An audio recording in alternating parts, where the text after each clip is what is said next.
All right, I'll be back in a little bit to tell you more about how I prepared for this coronavirus and prepping my van.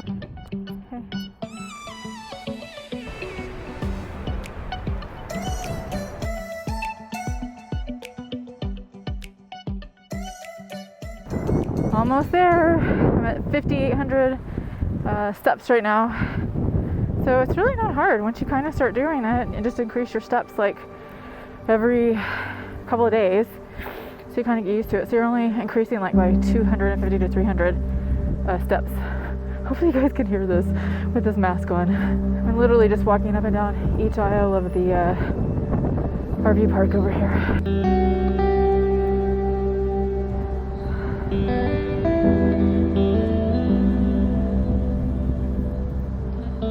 Whew, that was a really good walk. Turn the fan off. I'm sweating. So I'm at 6247 right now with my steps. It still like it lags a little bit, so it'll go up a little bit more, but I'm supposed to be doing 6,300 today. And so between now and the time I go to bed, I'll have gotten that in for sure. But yeah, I've been, steadily losing weight. Got off the keto diet, and I've been introducing carbs back into my diet again, slowly but surely. But I do good carbs. I'm not doing bad carbs or anything. Still no sugar, any of that. But yeah, it was good for a season, and I'm just gonna eat kind of, regular. Is that a way? But I'll keep you posted on how it's going. I gained 3 pounds after getting off keto, which was to be expected. So I gave myself like a month to kind of slowly introduce everything back in. I gained about 3 pounds during that time. I was also eating and drinking a little bit more than I typically do because I was down in Baja, Mexico at the time. What a great time to get off the keto diet so you can have lots of tortillas and chips and stuff. But I, made sure that I was balancing it out. Back to what this video is about with how I am preparing. So I did show you my mask earlier. If you saw my Alaska video, then you know what this mask looks like, but this is what it is. It's a P95 mask. You can kind of see that there. Just goes over your mouth like you normally would do a mask. And then I also have gloves. So the great thing, these are the just disposable gloves. They're non-sterile, but I don't really need them to be sterile because I'm not in the medical field, and I use them usually to dump my tanks. So I have the mask and the gloves, and I wear those when I go into the grocery stores, anywhere I'm out in public besides just walking. The other day I got some packages from Amazon, so I would put the gloves on. I didn't put the mask on, but I did put the gloves on, and then made sure like I only touched the box with my left glove and pulled product out with the right glove, sterilized anything that needed to be sterilized from inside the box, and then threw the box away in the garbage with my gloves still on, and then took the gloves off and threw them in the trash. So that's kind of how I've been doing it a little bit, even with groceries. I typically will, have my gloves on when I'm at the grocery store, and I do have my mask on, the P95 mask. Just go grocery shopping, and I'm super careful and, sterilizing everything if I accidentally touch a door. I'm not trying to be like a freak about this, but I think that we just don't have all the information yet. Like I was kind of saying earlier, we don't know what's going to be correct information, what's not going to be correct, what we should have done, what we shouldn't have done. So I'm just kind of doing a nice balance of a few things that help to keep everything clean, especially washing my hands. So let's see, what else am I preparing for? So I told you about the bike rack and the bike. I bought all the shelf-stable food, and I probably will continue to buy a little bit more here and there, where I have probably a good 3 to 4 weeks of shelf-stable food. I expect that this thing is going to go away hopefully in the next couple of months, but we just don't know. It's just good to be prepared, and I feel like a month's worth of food is not really overdoing it. Although in my van it could be overdoing it. It's not very big. I can't hold a ton of stuff. Lily, what happened? Lily's in the sink. Don't shake. She's gonna shake. We were walking and I turned around. Lily was off leash. It was in a big, huge dog park area over here in Palm Springs. And Lily decided to start rolling around on something, which typically means she has found a dead animal. And she did. It was a rat. A dead rat that had been flattened out. So anyways, needless to say, she's stinky girl. All right, let's get back to it. Where's Lily? Where's the Lily? Oh, there she is. Hi, girl. Oh, you's a wet girl. You's a wet girl. She loves to do this after she takes her bath. She just rolls all in. Good job. Okay. Oh, goodness, you're getting it everywhere. What are you doing? What are you doing, Lily? Lily. Well, it actually got a little cold here today. Cold as in 60 degrees. That's like a 30-degree difference almost. So I made turkey chili. You want to see? Oh, it's so good. Yum, yum, yum. Made it in my Instant Pot. I made it with turkey, and I usually put beans in it, like black beans or chili beans or something. I didn't have any. I don't know how I don't have black beans. So I have black eyed peas, so I put that in there. And you know what? It was actually really good. I'm headed out for a walk now, and I'm trying to see if one of my Scaper friends over here wants to go for a walk. We're not actually standing by each other. We're actually on the opposite sides of the road, if you will, inside the Thousand Trails Park, and so we're gonna see how that goes. She's doing a little bit of work right now, so I'm gonna head her way and see if she wants to join me. But we kind of met up today accidentally while we were walking, and it worked out great. It's really great to have a little bit of that socialization, but still, you know, keep our distance and be able to chat and see how everybody's doing. This is how we are walking. So here's the kind of the streets I was telling you about, and there's my friend Camille. She has the blog More Than a Wheeling. Check her out. She has a lot of great work remotely or remote work courses that you can take. So this is how we walk. I'm on one side and she's on the other. Social distancing. Right. Well, good morning, everyone. I have my coffee this morning. I'm ready to start the day. And I thought I'd just kind of address the beginning of my video where I was very emotional. And I wanted to let you guys know that it's okay to be that way. Not just in this time, but at any time in your life. When things drastically change or something is happening or you're going through a very stressful time, it's okay to get sad, to cry, to get emotional. The key is to picking yourself back up. And, you know, just because I teach about manifestation and law of attraction, I think people think that everything goes perfectly in your life, that you're always going to be happy, that nothing bad is ever going to happen, or that you struggle with change or don't struggle with change. Like, everybody's different with that. And what I want to say is that we're all human, whether we teach law of attraction and manifestation or not. We're human. What makes the difference is how we get back up on our feet after something like that has happened. So I guess what I'm trying to say is it's okay. I'm going to go through that. I went through that emotional trauma. It feels like grief to me. And I succumbed to the fear of the media. And again, I don't want to get political or anything about it. So many things were changing so rapidly. I was having to deal with the closures everywhere of roads, or are they going to close interstate travel? Where do I need to go? Should I stay someplace short term? Should I stay someplace long term? They're closing BLM land in California. Do I need to move from this BLM land? Because some BLM lands are being closed and some were not. National parks were being closed, although I don't typically stay in national parks.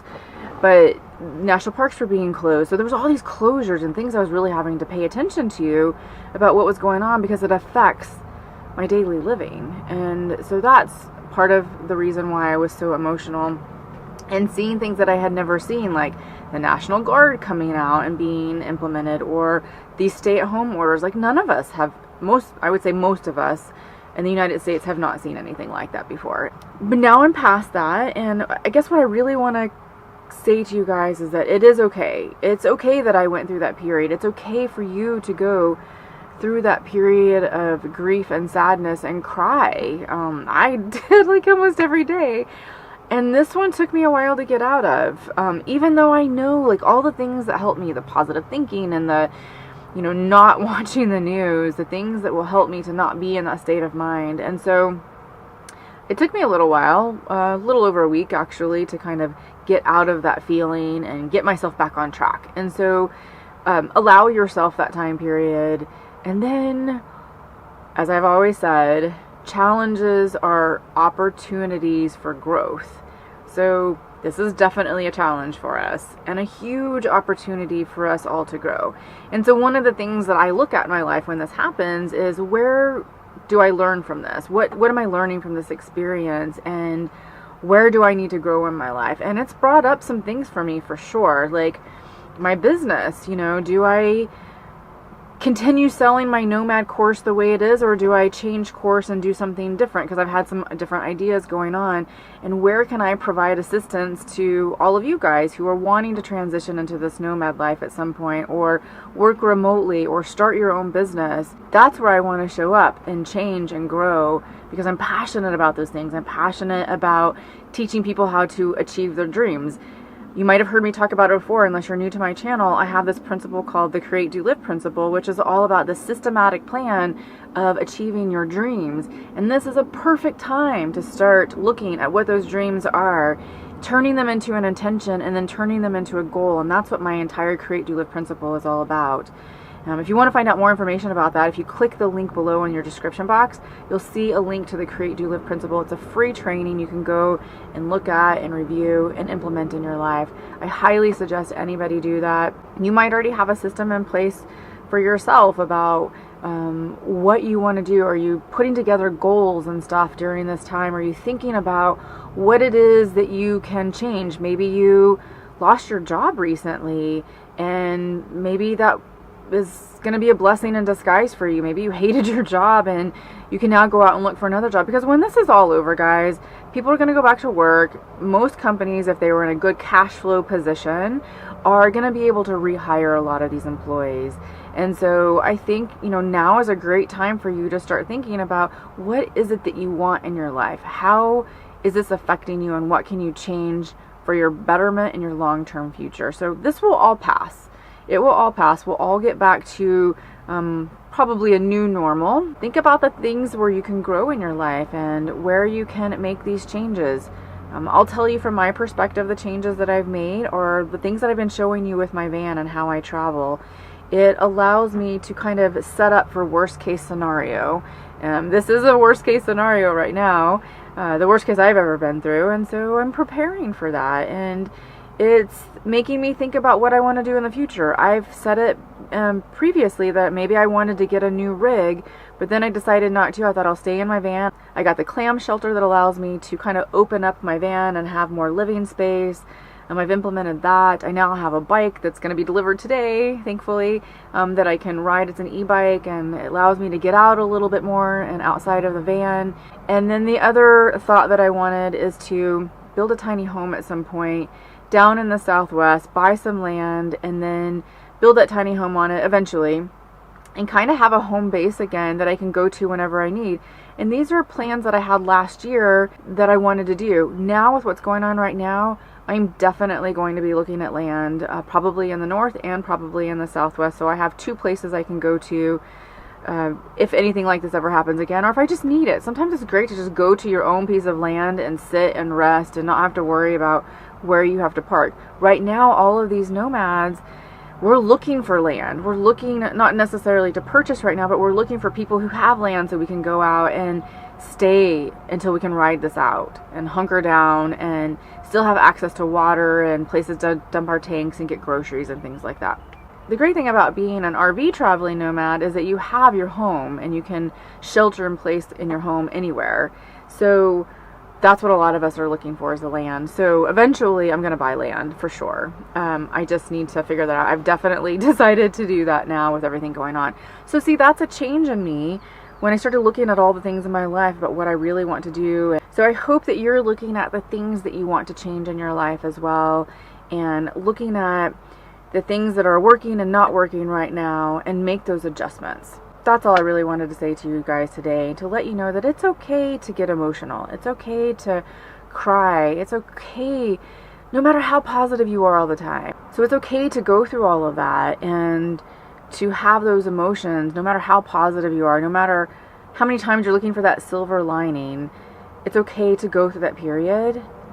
And then I challenge you to look at all of this as that opportunity for growth.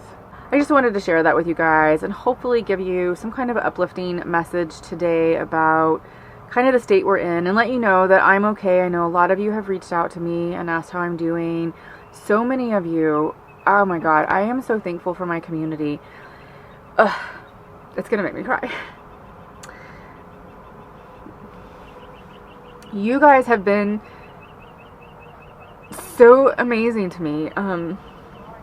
You guys are like the best community ever. You guys have really stepped up and reached out to me and told me places where I can stay, helped me to find a place for Scott. He was traveling to Canada. I've had so many people reach out to me and say where they thought he might be able to stay or send me resources, so I really appreciate that. And I've had so many of you guys reach out to me and tell me that I have a place to stay with you guys, either on the side of your house or in your driveway. Or Natalie, you know who you are. I'm not going to say your last name on here, but Natalie, you have reached out to me and told me about your land. She has land in California, Colorado, and Arizona that she said I can go and stay at for free as long as I want. And I so appreciate you, Natalie, for saying that. I'm probably going to take you up on it too. You know, that's just one example, Natalie, of her reaching out to me and saying that she has a place for me to stay. So I want to thank you guys so much for that and all of your well wishes. And